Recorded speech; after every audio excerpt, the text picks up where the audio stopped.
L'hiver n'a jamais été la bonne période pour les oiseaux du littoral, mais cette année, avec les tempêtes et les gros coups de vent qui s'enchaînent, la situation est encore plus critique. Depuis une semaine, 1 millier de cadavres a été trouvé sur les plages. Alix Solanos. Rares sont les promeneurs qui n'ont pas eu la désagréable surprise de tomber sur un oiseau mort en se baladant sur la plage ces derniers jours. Alors celui-là, c'est un guillemot de Troyes. C'est un guillemot, vous voyez, celui-là, il a un bec long.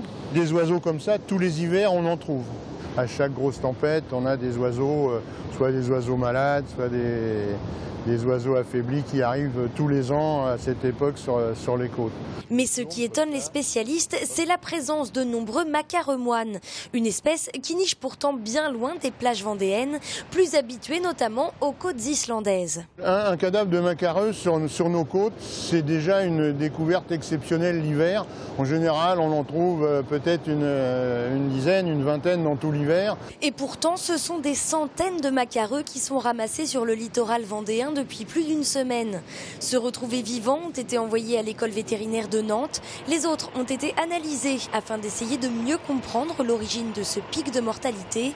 C'est l'hypothèse de l'épuisement qui semble aujourd'hui la plus probable. La succession de grosses tempêtes les a sans doute obligés à dépenser plus d'énergie qu'à l'ordinaire. Ça, combiné avec une ressource de nourriture plus faible, on arrive à l'épuisement tout simplement. Et si vous croisez l'un de ces oiseaux, prévenez les services de votre mairie. La LPO déconseille en effet de les toucher. Au risque de transmission de maladies s'ajoute celui tout aussi désagréable de trouver d'autres types de pollution sur les corps des volatiles.